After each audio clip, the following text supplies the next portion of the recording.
Hello, big boy. Enjoying the hay? Yummy? Nice?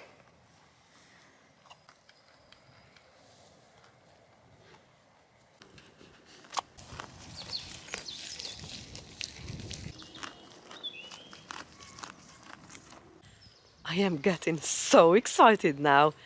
As the grow room, it's getting full. So I've just potted on the one of the pepper variety already, and it's only 11th of March. So I know they've got a long way to go. I need to think about the frost. We can still have frost at least till end of April, sometimes until end of May, or very close to end of May, mid to end. But wow, this is definitely a dream come true for me now. This tunnel, it's massive. Good morning, friends. Welcome back to Adri's Farmhouse Kitchen. In this vlog we're going to do some potting on, looking and see how the seedlings are doing. So if you're interested, you are welcome.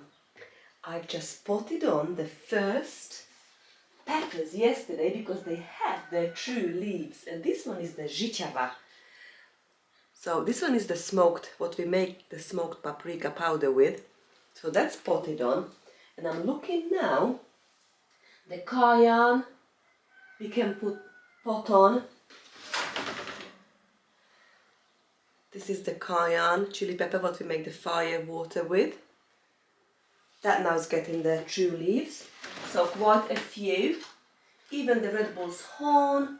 I think most of our peppers are now ready to pot on. Paprika roczny, sweet chocolate. Yeah, I think we're gonna have a pepper potting on day. If you see this one as well,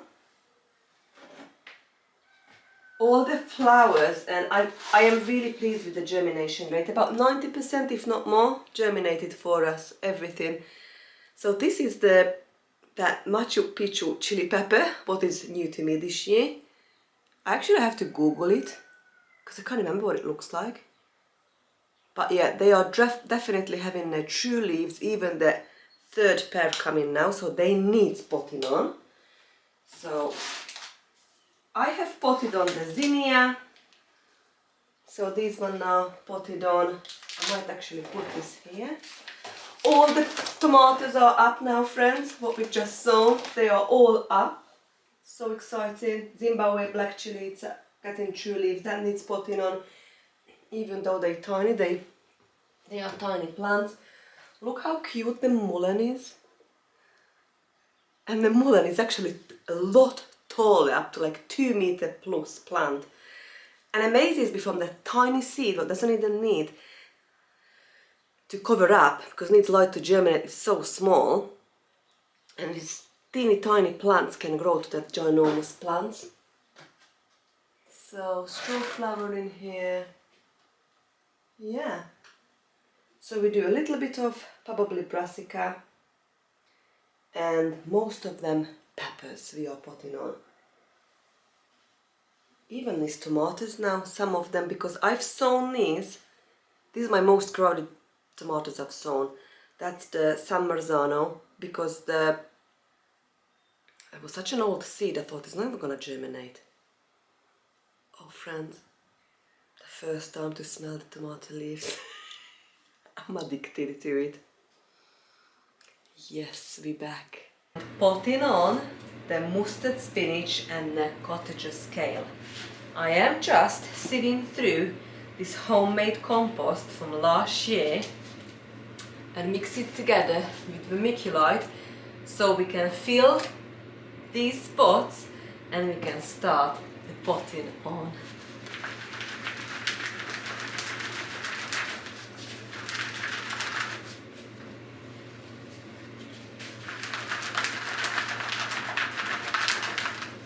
Whatever's left, I've just got a big bucket in here next to me, and that will go to the raised beds.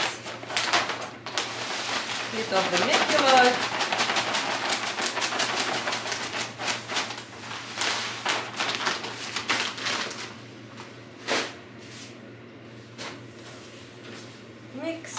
together and fill those pots.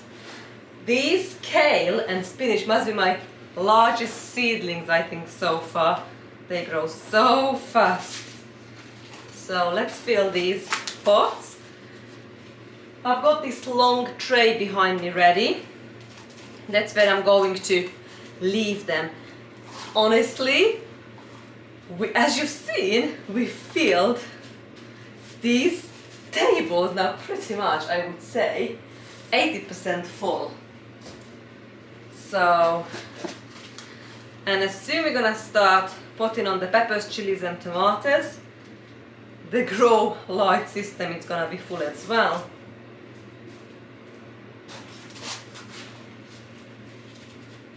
Fill this up nicely. I don't know how, we've got loads again, we don't need all this much. But what we don't eat, the animals will love it, I'm sure.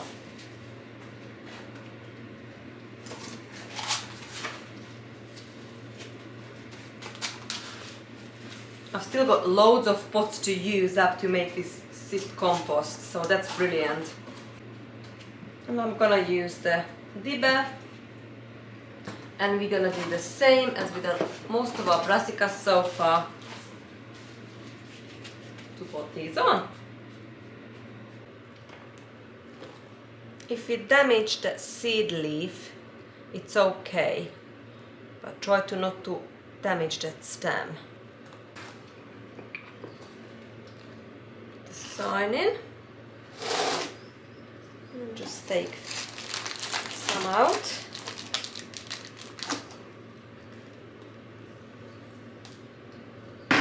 Very gently. Look at this root system now. And pull it apart very gently.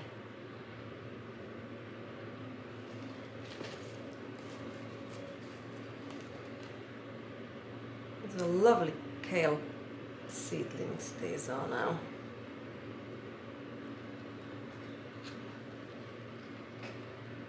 It reminds me of the red Russian, but she grows veg called these cottagers. So just like that, we have got the kale done. Putting on the tomatoes, Amish paste first of all. So what I have done, oh, this looks amazing. I am going to bury this right down, just probably a centimeter if from the seed leaves. We will lose the seed leaf, so that's not so important anyways. But Amish paste, we're gonna make all the lovely sauce with marinara, tomato paste, spaghetti sauce, tomato juice. Well, no, not so much the tomato juice, because that's actually, I like to make tomato juice with cherry tomatoes because those are the juiciest. But yeah, all the saucy things with these. So okay, and I'm just going to push it down with my finger. I am using the same, exactly the same method than the seed mixture. So I've got the I'm reusing the last year's compost. Actually, what I've put in here, I have found an old compost bag in the grow room, so I've put that in, a little bit of that, a little bit of, I didn't put too much vermiculite neither because I'm running low. So I've only got this much left, and I think I need to make another order of that. That was the only thing I've purchased, friends, the vermiculite. So I'm pushing these down. Tomatoes are the best known of the growing roots from the stem. So we can bury the tomatoes as deep as we want. They're gonna be stronger and healthier and anchor down amazingly, and will grow roots from the little hairs, what's visible even now when I'm looking at them, from their stem. And they come back with me to the conservatory and the grow light. I'm having on the grow lights daytime, 10 to 12 hours, and I am turning them off at night. And they're gonna be just fine like that. But just like that, we put it on the Amish paste, and this is more than enough for us. This 12 Amish paste plants will be more than enough to do all the lovely sauce what we would like. And actually I've got the San Marzano. I think I've got 3 paste variety this year. I've got 1 new one, and I've got the San Marzano and the Amish paste. So I've got so many. I honestly don't need this many. Again, max 12. I don't even need 12, but I just like to start with 12 just in case anything happens. So I'm just picking out the best ones. Let's say pick out the best 12. And I am running out of small pots. Although I have got loads, I just need to plant out a lot more garlic and onion, the red onion, and then we're gonna have a lot more pots. But for now, I think we're just gonna go with, I might just put 6 to this one. Oh, actually this might be enough, just enough as well for now, because they're quite small, and that's got 12 in it. I think I'm gonna use this one, friends. So I'm just gonna fill that up with this compost mix, give it a good soak, and just bury them down up to the seed leaves, exactly the same what we've just done with the Amish paste variety. With my dibber, just make the deepest hole possible. I'm actually going down right to the bottom of this tray, and we bury as much of that tomato stem as we can. And we'll see how it goes. It's only middle of March, so we definitely put these on again, I think. I just like this putting on things going on, friends, honestly. And under the grow light in the nice and warm conservatory, they're gonna thrive. And soon April comes, and the temperature, well, actually it all depends on the temperature, but I like to bring them out April. Probably they're gonna be in this grow room under the big grow light here. And if we're gonna have colder days or nights, I'll just put the greenhouse heater on. This week, after this lovely weekend we just had, this week it's really cold again. Some parts of England had actually snow again this morning, so yeah, we definitely cannot plant these kind of tender plants outside, because they would just probably, we just lose them. I mean, I've got loads outside already, like the garlic, the onions, the shallots, I've got the asparagus, all the perennials. I've got the dahlia now, some marshmallow, horseradish. I haven't put my rhubarb out yet. I've just planted out transplanted the red hot poker. I need to think about now my bushes, like a blueberry, raspberry, gooseberry. We have planted trees, quince, plum, cherry. I've got my apricot tree here actually, and it's in flower in a grow room right now. And the hyacinth is out, absolutely gorgeous baby pink, so beautiful. Okay, I think we can do the sweet pea next. And I think I'm gonna sow more sweet pea as well today.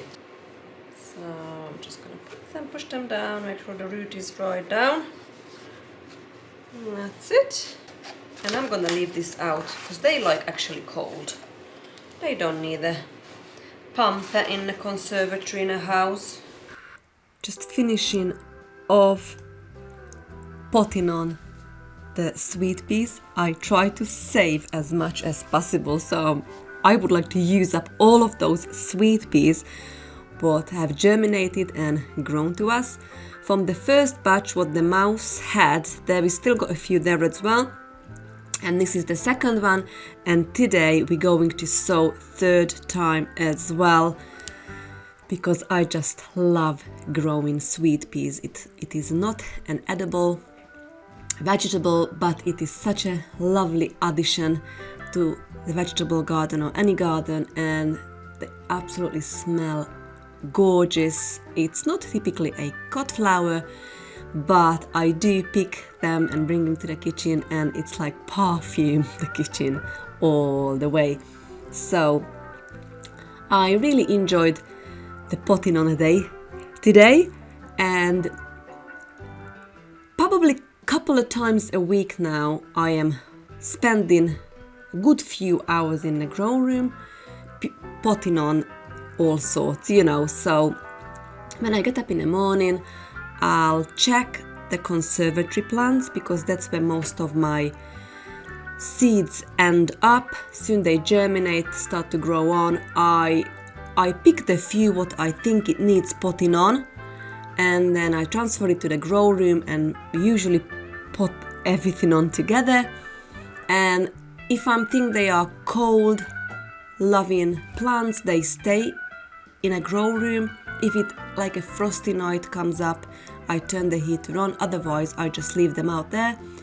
If there are tender plants like peppers, chilies, tomatoes, and now the loofah and the melon started germinated as well, I will bring that back to the house, but they all will join the rest in about April time. But we still got a couple of weeks until then.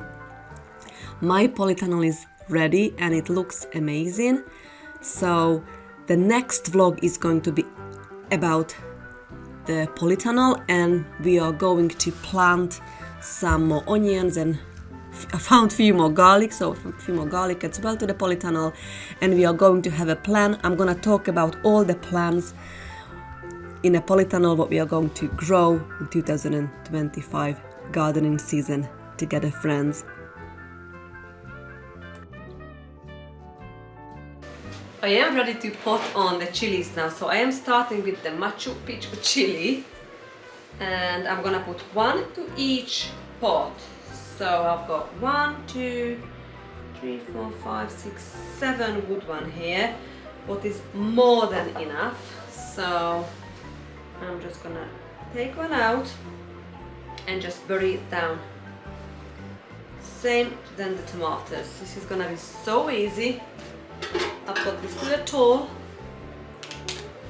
to just help to take it out of this module tray, and we're just gonna place it down to their new home. A little bit extra compost on the top, and just like that it's done. So what I'm gonna do now, I am going to make some more sign. So make sure that every pot has got a sign in it with the appropriate chili variety. So we've got 4, and I'm gonna take 4 more out.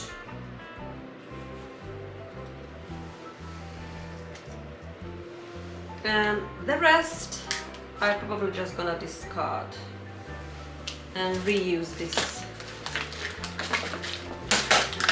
and the module tray. There you go. 3 more sign and we're good. And the next is gonna be the Cayenne chili pepper. Again, I've got so many there. I'm probably only going to pick 6 out, and I will give the rest away. Well, thank you so much for spending time with me today, and see you very soon. Bye, friends. Dinner is ready, so we are going to have turkey thighs roasted in an instant pot, and with roasted beetroot, and I've just made homemade ice cream. Dinner is served. Turkey on roast beetroot, some beans. We have got quince compote and some sourdough bread.